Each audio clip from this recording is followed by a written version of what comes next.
You are watching KUTV Primetime News with Mutegi K. Martin.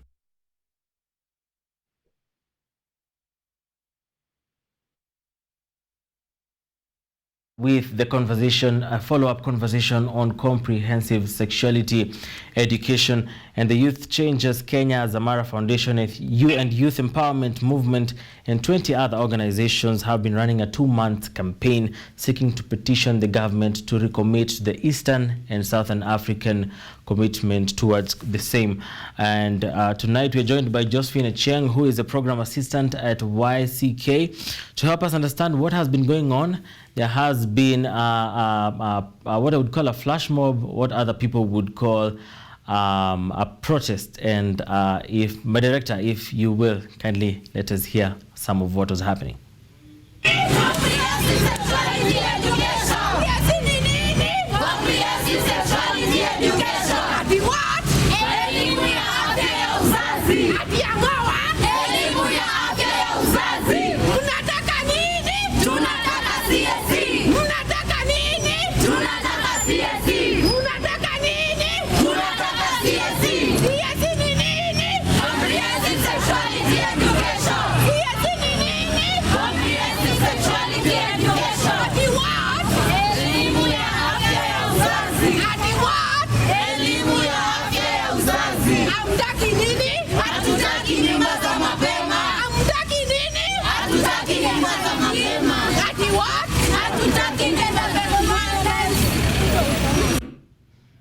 All right, there you have it.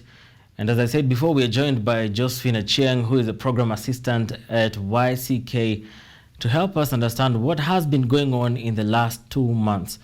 Josephine, karibu sana to the conversation, if you can hear me. Yes, I can hear you. Thank you. Amazing. For the sake of those who missed our first conversation, kindly and briefly explain to us the situation that we have in the country and the lack and the effects of the lack of comprehensive sexuality education in our schooling today. So last time our discussion was mainly around the Eastern and Southern African Commitment, which is a commitment that the Kenyan government signed. It's a commitment that was signed by over 20 countries, and Kenya was one of them. And some of the things they were supposed to do was to provide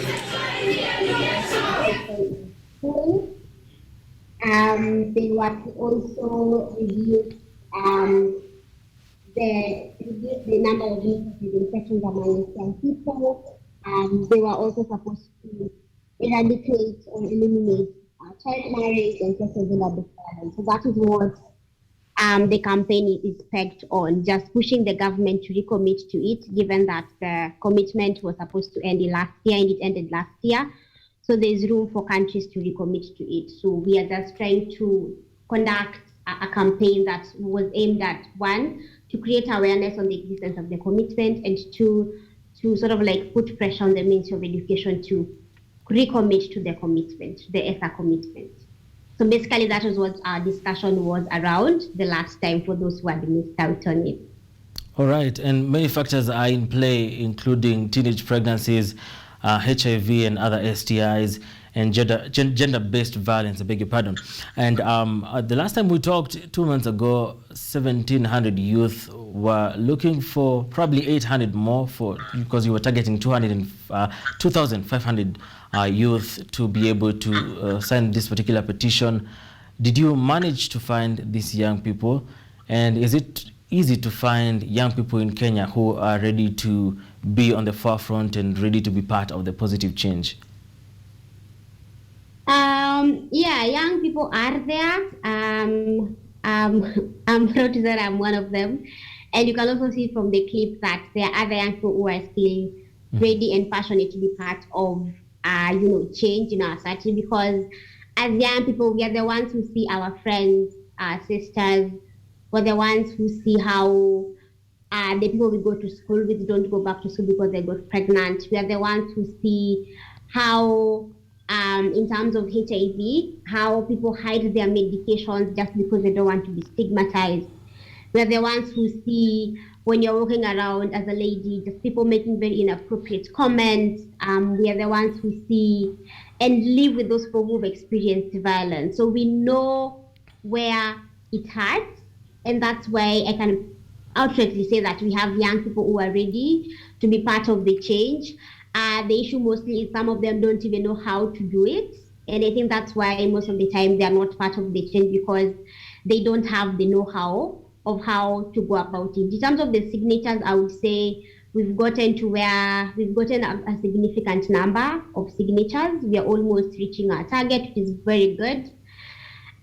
So yeah, young people are there. They are ready to effect change. They have a way they want to do certain things, but the issue mostly comes in is they don't know how to go about it. But they are there and they are ready to be part of the change. All right. Talking about positive change, and we have seen the young people, some of the young people that you're talking about in that particular clip. This protest, or what others would refer to as a flash mob, that I understand happened from the Central Park all the way to the Ministry of Education headquarters. Was this the culmination of the 2 month campaign? Bearing in mind this is roughly 2 months after the last time we talked about this initiative. Yes, yes, yes, it was. Because like I said last time, we had sent a demand letter to the Ministry of Education, which we did not get any feedback on.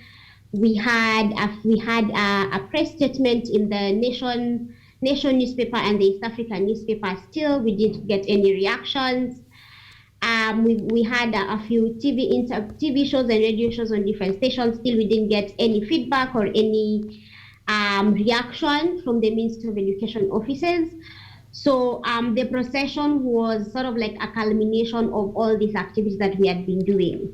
So the procession, stroke flash mob, however you want to call it, was just for young people to just come together. So it brought about 30 young people who are either one working in the advancement of sexual reproductive health of young people, or are just young people who just want to, bring about change, but they didn't know how to do it. So this was the platform for them. So what happened is we walked from Central Park all the way to the Ministry of Education offices, and during that time we would get people just walking, going about their business in town and just asking us what exactly are we doing, and we use that opportunity to share about the commitment, to share about CSC, and to share why it is important for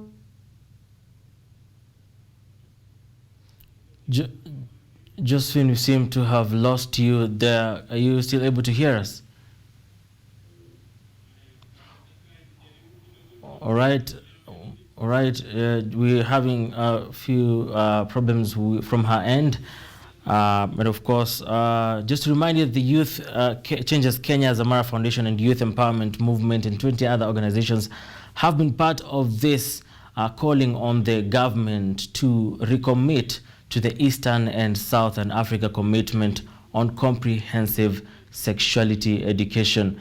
And of course, we shall be getting Josephine back. We shall be doing our best to make sure that Josephine is back so that we can continue with that particular conversation. We were talking with Josephine Chiang, who is still with us from YCK, who is a program assistant, telling us what has been happening with this movement and people coming together to remind the government to recommit to the Eastern and Southern Africa commitment on comprehensive sexuality education. Josephine, glad to have you back.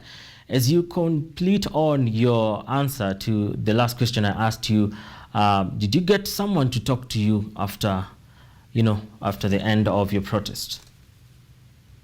No, and unfortunately, we did not get any address, or we did not get any feedback from the Ministry of Education officers, unfortunately. Mm-hmm.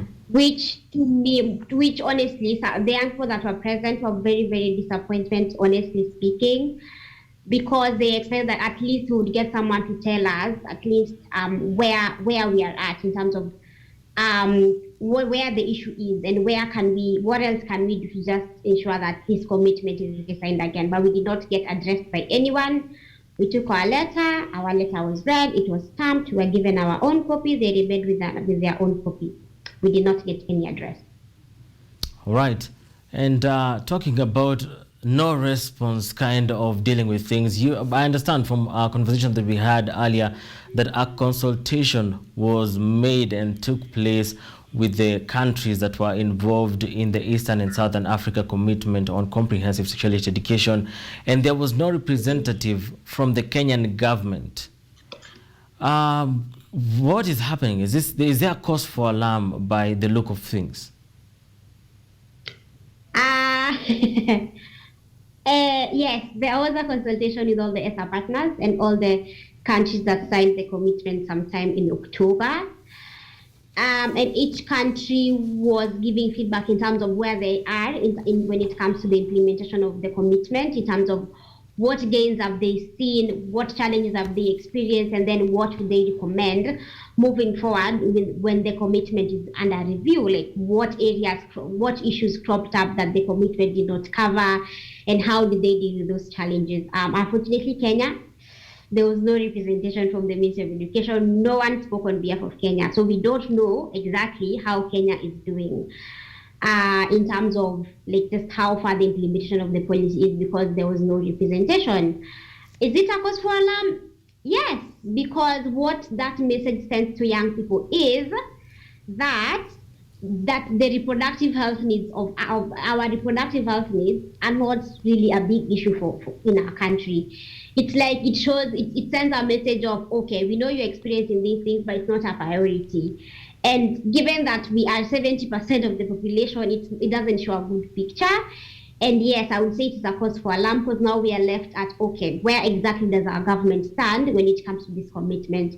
We are left second guessing. Will they commit? Will they recommit? Will they not recommit? So as young people, we're sort of left like in the middle of nowhere, because now we're like, okay, now what will happen? And the commitments are supposed to be signed next month, and the fact that you've not received any communication, no reaction from the Ministry of Education.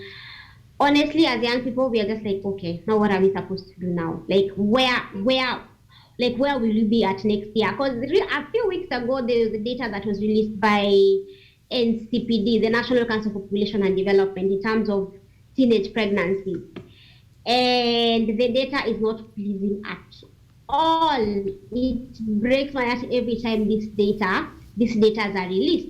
And from the data, it shows that Nairobi is the one leading with teenage pregnancies at 2,379 cases.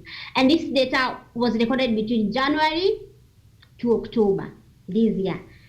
And these pregnancies are mostly resulting from young people who maybe have had sex for the first time and they got pregnant and they didn't know anything because no one is talking to them. And the fact that the Ministry of Education is quiet just shows that, okay, is it that they don't see sexual reproductive health needs of young people as a priority? We are left with that question, Martin. All right. Another question came up from last time's conversation when we were talking about CBC and the things that need to be included in the new system and the new curriculum. And the big question was, at what point do children start getting this kind of education? When is too early? When is too late? I wouldn't say there's any. I wouldn't say it's too early or too late. I would say when you're talking about comprehensive sexual education, I'm not saying you go tell a 5-year-old about sex. Honestly, no. Comprehensive sexuality education needs to be accurate, needs to be relevant, and it needs to be age appropriate. So, for example, if we are talking about a 3-year-old, is able to understand when they're able to sort of like express themselves in terms of when they want to use the bathroom. When they want something, they say they want. When they don't want, they say no. They're able to express themselves and sort of like understand a bit. So at that age, we want them to be taught about the small things of good and bad touch.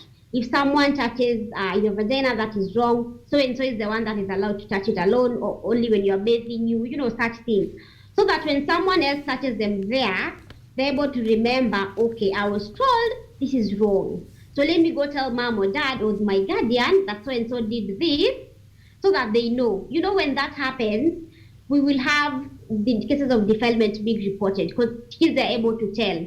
But then you find this child who has never been told anything growing up, the private parts, all they've been told is it's called to do, and they can't necessarily express themselves. If maybe they are experiencing pain in their private area, they're not able to express themselves because they don't know how.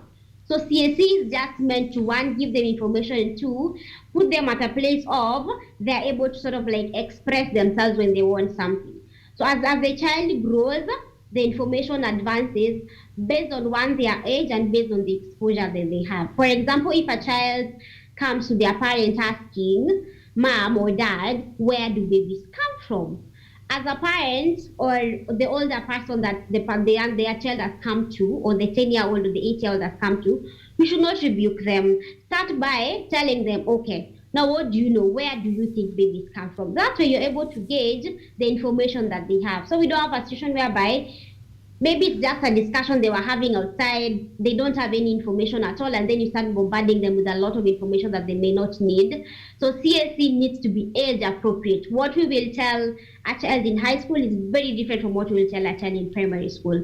That is what basically CSC is. It's not only about sex.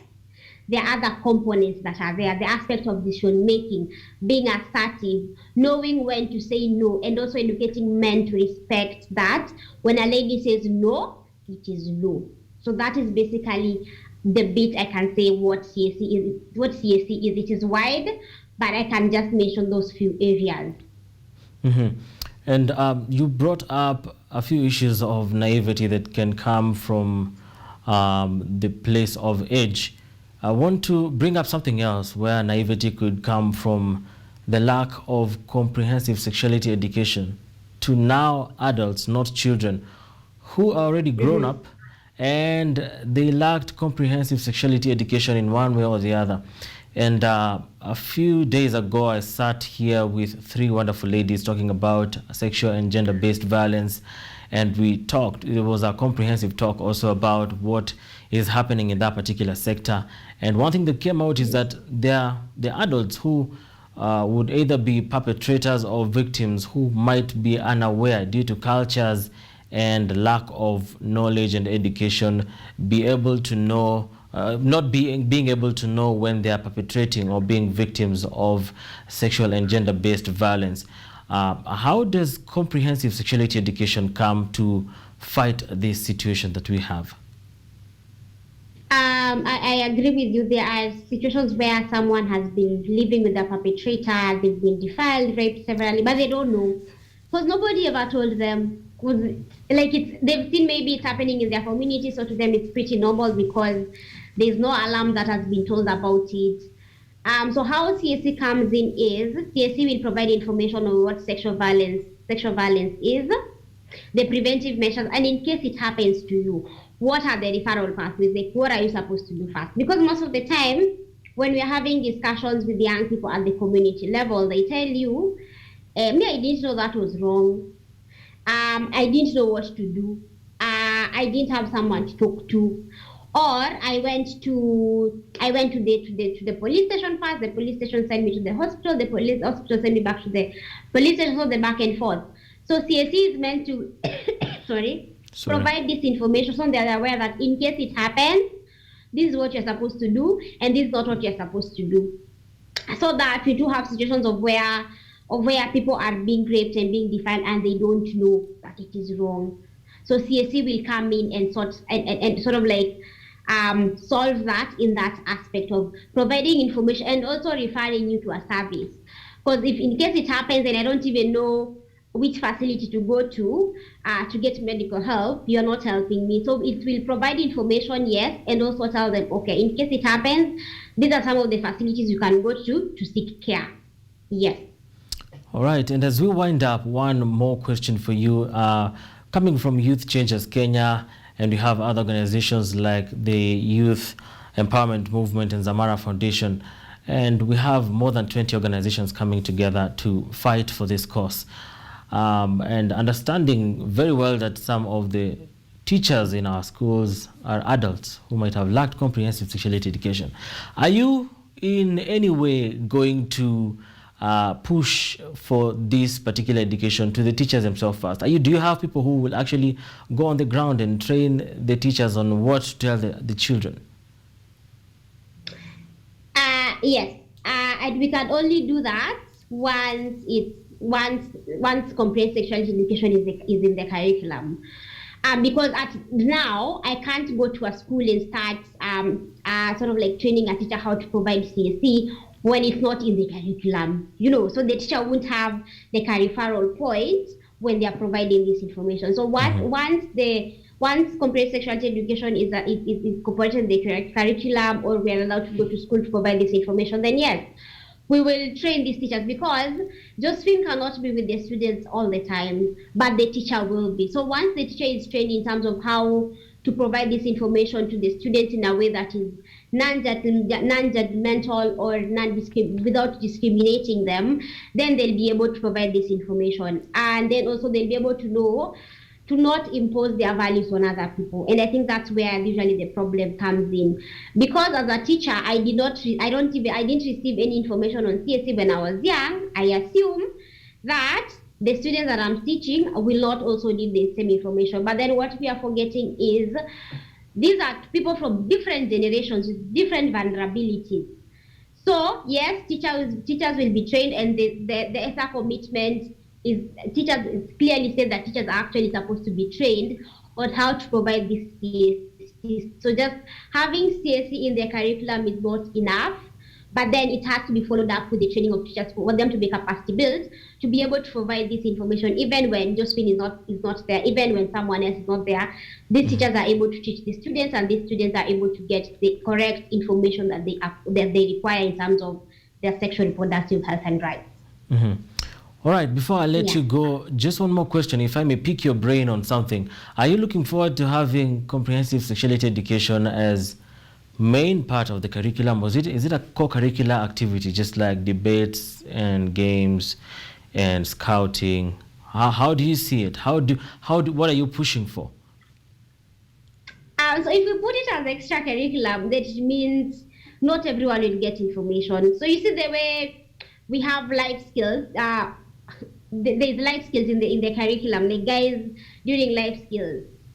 So if we can have CSE during that time and not teachers teaching mathematics, no, I have no issue with mathematics. Mathematics is good, but then teachers not overshadowing the importance of life skills to the lives of the students. Because most of the time what happens is when it's life skills time, they're being taught another subject, or they're going for games or whatever. So CSE will not be like an extracurricular activity. It needs to be a subject that they're able to learn, they're able to ask questions. Because if it's left as an extracurricular activity, then not every student will benefit, and that is not what you want. You want all the students to benefit, because all of them are growing, all of them are experiencing issues, and CSE will provide an opportunity for them to like express themselves, ask those burning questions that they usually have within their two groups of, if you have sex while standing, you would get pregnant, or if I have sex and then I wash my private part with Coke or with lemon, I won't get pregnant. They're able to ask those questions, and then they will be able to be told, no, that is not correct, and it is not correct because of this and this and this. So by the time they are leaving that room, the next time they hear someone saying that, they'll be like, no, that is incorrect. The correct information is this. So even if the teacher is not there, the students themselves can also be able to educate the other young people that they interact with on a day-to-day basis. All right, thank you so much, Josephine, for joining us tonight and shedding more light on this issue that we have right now of comprehensive sexuality education. It was good chatting with you this night. Thank you for having me. All right, there you have it. That was Josephine Chieng, who is a program assistant at the Youth Changes Kenya, who have collaborated with other organizations, including Zamara Foundation and Youth Empowerment Movement, to remind the government to recommit to the Eastern and Southern Africa commitment towards comprehensive sexuality education. We'll take a short break. We'll be right back with more stories. Stay here.